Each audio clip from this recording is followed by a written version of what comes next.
બાકી સમસ્યા કોને નથી સાહેબ? આ દેશનો દેવ પણ સુખી નથી. કૃષ્ણને પણ જન્મની સાથે જવું પડ્યું, મહાવીરના કાનમાં ખીલા ઠોક્યા, બુદ્ધને સાપ કરડી ગયો. કોણ એવું છે કે જે સુખી છે? શિવના ખભે સતીનું શબ છે. તો દેવ જ્યાં સુખી નથી ત્યાં જઈને તમે તમારા દુખડા રડો છો. તમે વિચાર કરો, સવારના પોરમાં કોઈ તમારે ઘરે નાહી ધોઈને આવીને બેસી જાય રોજ ડ્રોઈંગ રૂમમાં અને કંઈ માંગે, કેટલા દિવસ આપશો યાર? અંદરનો ભિખારી ને બહારનો ભિખારીમાં ખાલી અમાઉન્ટનો ફેર છે, બાકી બધું સેમ જ છે. અંદરવાળો ટેન્ડરો પાસ કરાવે છે અને બહાર બિચારો 10-50 રૂપિયામાં ખુશ થઈ જાય છે. એક માણસ સવારથી ભૂખ્યો હતો, મંદિર ગયો કંઈ ના મળ્યું, મસ્જિદ ગયો કંઈ ના મળ્યું, ચર્ચ ગયો કંઈ ના મળ્યું, પાછો આવતો હતો, બધી લાઇટો વાઇટો, તો એને તો અહીંયા કંઈ મળશે એટલે રૂમાલ પાથરીને બેઠો. કલાકમાં તો 1500-2000 રૂપિયા ભેગા થઈ ગયા. કોઈક 200 નાખી જાય ને કોઈક 500 નાખી જાય ને કોઈક 100 નાખી જાય. એટલે ખુશ થઈ ગયો કે આ શું છે? તો કે દારૂનું પીઠું છે, બાર છે, પીધેલા લોકો પૈસા નાખી જાય. એટલે પેલા એ ભગવાન સામે જોઈને કહ્યું કે અરે યાર તું ક્યાં રહે છે ને એડ્રેસ ક્યાંનું આપે છે?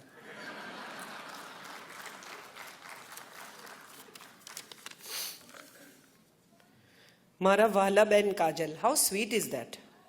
જીવનના લક્ષ્ય પ્રાપ્ત કરવામાં પુરુષ આજ ઘણી મુશ્કેલીઓનો સામનો કરવા તત્પર હોય છે, પણ જ્યારે પોતાના અંગત તરફથી કોઈ વેદના મળે કે નાઇન્સાફી મળે ત્યારે ત્યાં હારી જાય છે. શા માટે? અંગત માણસ તરફથી જ્યારે પણ તમને અપ્રિસિએશન ના મળે ત્યારે દુઃખ તો થાય. આપણી પાસે કેટલી સરસ કથા છે. એક આર્ટિસ્ટ છે, એના પિતા એના કદી વખાણ કરતા નથી અને વધુ બેટર કામ કરતો જાય છે. પછી એક દિવસ એક મૂર્તિ બનાવે છે અને જમીનમાં દાટી દે છે અને પછી પિતાને કહે છે કે આ મને જમીનમાંથી મળી. અને એના પિતા વખાણ કરે છે કે જો કેટલું પરફેક્ટ કામ છે, નાક જો, આ જો, પેલું જો, કેટલું સરસ છે. અને ત્યારે કહે છે કે મેં બનાવી છે. અને ત્યારે એના પિતા કહે છે કે બસ થઈ ગયું, હવે આનાથી આગળ તારો પ્રોગ્રેસ નહીં થાય. કારણ કે જ્યાં સુધી તું બેટર પ્રૂવ કરવાની લાયમાં હતો, જ્યાં સુધી તું બેટર પ્રૂફ કરવાની નેમતમાં હતો, જ્યાં સુધી તને એમ હતું કે હું આ કરીશ જીદમાં હતો, ત્યાં સુધી તું બેટર કરતો હતો. હવે તને ખબર પડી ગઈ, મેં તારા વખાણ કરી નાખ્યા, વાત પૂરી થઈ ગઈ. આ પણ એક કારણ છે કે આપણા પોતાના લોકો હંમેશા એવું ઈચ્છતા હોય છે કે આપણું હજી સારું થાય, હજી વધારે કરી શકાય.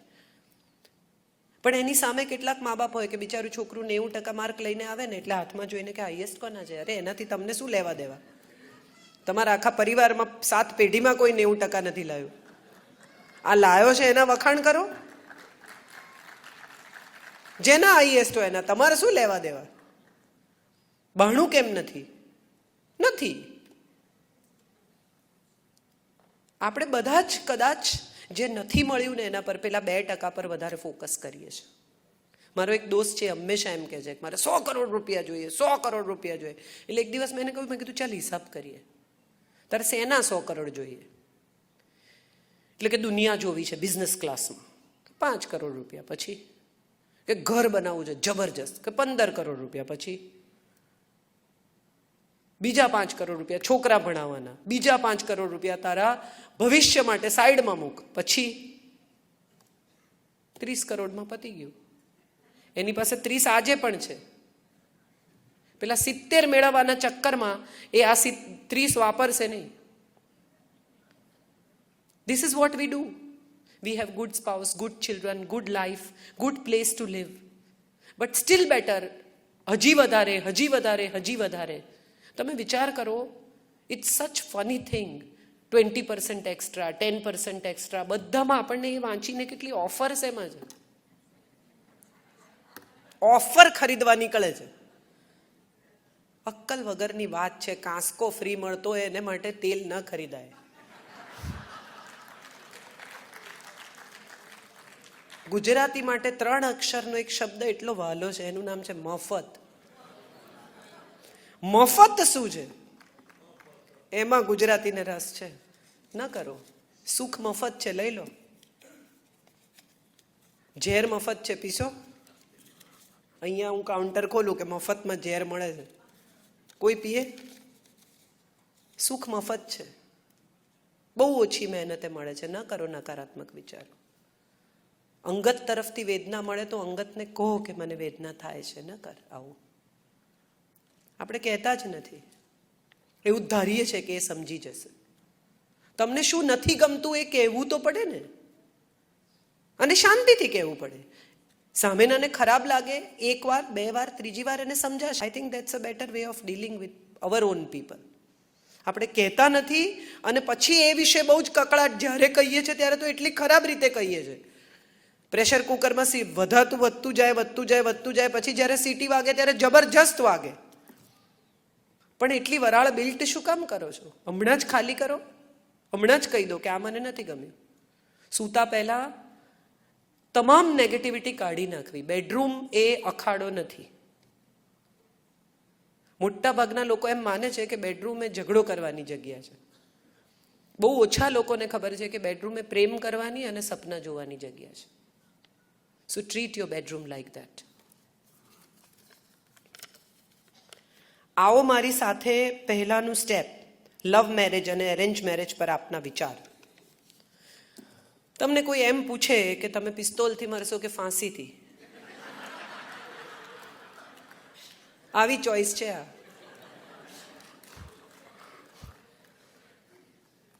અંત એક જ છે સાહેબ. પેન શેમાં ઓછું છે એટલો કદાચ સવાલ પૂછી શકાય. નો, લગ્ન જેટલો ઉત્તમ સંબંધ કોઈ નથી. આઈ respect this relationship so much and I feel કે લગ્નથી ઉત્તમ સંબંધ કદાચ ભારતીય સંસ્કૃતિ આપી શકી જ નથી. બહુ જ સુંદર, અત્યંત સુંદર કવિતા છે મૃગાંક શાહની કે બાળકો પોતાની દિશામાં જતા રહેશે, સગાવાલા પોતાના કામમાં બિઝી થઈ જશે, છેલ્લે મારા ઘૂંટણ પર દવા લગાડવા અને તારું ચોકઠું શોધવા, અંતે તો આપણે બે જોઈશું. જે સૌથી ઉત્તમ સંબંધ છે ને એને આપણે સૌથી વધારે નિગ્લેક્ટ કર્યો છે. આપણે બધાને સુખી કરવા નીકળ્યા છીએ, પણ જેની સાથે રહેવાનું છે રાત દિવસ, એના સુખનો વિચાર કરતા આપણને જોર પડે છે. એને આપણે કેટલું ટેકન ફોર ગ્રાન્ટેડ લઈએ છીએ. અરેન્જ મેરેજ હોય કે લવ મેરેજ હોય, અગત્યનો શબ્દ મેરેજ છે. મા બાપે ગોઠવ્યું કે તમે ગોઠવ્યું એ બહુ મહત્વનું નથી. અગત્યનું એ છે કે ગોઠવાયેલું વિખેરી ના નાખો. બહુ સુંદર સંબંધ છે આ. અને હું એવું માનું છું કે બે લોકો જિંદગીના આટલા વર્ષો એક સાથે વિતાવે, એક રૂમમાં વિતાવે, એક ડાઇનિંગ ટેબલ પર વિતાવે, એક ગાડીમાં પ્રવાસ કરે, એનાથી વધારે નિકટતા કઈ વસ્તુમાં હોઈ શકે? અને આપણે બધા જુઓ, તમે બેડરૂમમાં નિર્વસ્ત્ર થઈ શકીએ છીએ પણ મન પરના વસ્ત્ર ઉતારી શકતા નથી.